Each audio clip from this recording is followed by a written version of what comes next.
So, the sacred place I'm going to be talking about today is going to be the Mecca, which is incredibly important to the Muslim culture. So, the holy city of Mecca, which is also pronounced Makkah in Arabic, is located in western Saudi Arabia. So, it is in the Sirat Mountains, which is just inland from the Red Sea coast. So the reason why it is so sacred or holy is not because of its location, but because of the founder of Islam. And so his name is Muhammad, and he was actually born in Mecca, which is why it's such an important place for everybody of the Muslim culture.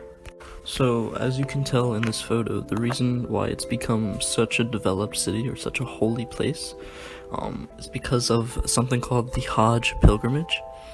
And during this Hajj pilgrimage, millions and millions of people, or all Muslims to be specific, will pour into Mecca, and they'll come worship and do whatever they need to do.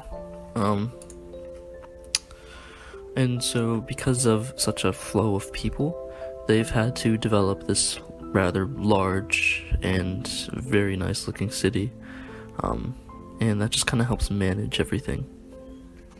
So of course, as there has been a need to develop such a large city, there are problems when it comes to an overflow of people. So approximately every year, there's going to be about 2.3 million people going on the Hajj pilgrimage, and that does cause a lot of traffic buildup. So for example, in 1990, over 1,400 pilgrims were trampled to death just because of overcrowding. Similarly, in 2006, 363 people lost their lives. So to combat this, there were a lot of things that were put in place, such as public transportation. Over 15,000 public buses were added to the city to help move traffic along. There's also a railway which shuttles over 72,000 people at one time per hour, and so that really helps reduce the traffic flow in the city. And also they have policies where you can't really be standing in place for too long at any one time around the shrine, the main shrine, and so they kind of move in a circle, and that helps the flow of traffic move along as well. So as you can tell in this image, Mecca is kind of located in a mountainous area, and so that's what kind of makes the pilgrimage what it is. So it really doesn't have an impact upon the nearby physical landscapes. And for cultural, it's all going to be people of Muslim beliefs. The only really thing that the city adds is some civilization, I guess, to kind of a barren area. And so a lot of trade goes on that wouldn't normally happen if there wasn't such a large city located in the mountains.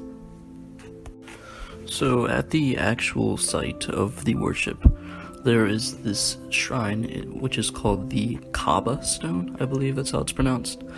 And it's a Muslim relic, and so what people will try to do is they'll touch it and they'll actually try to kiss it. And by doing so, they are receiving the kiss of Muhammad, and that's actually what the site itself represents. And so this Kaaba stone is located in the middle of right in the middle of the Grand Mosque, and that's kind of how the city is oriented. It's all based around this Kaaba stone. However, getting the chance to actually look at what Mecca is all about myself has given me a better understanding of what really goes on. I mean, obviously I'll never have the chance to actually go experience it myself because only Muslims are allowed, but still researching it a little bit has given me a better understanding about what goes on there. And it helped me better appreciate the interactions with a holy site.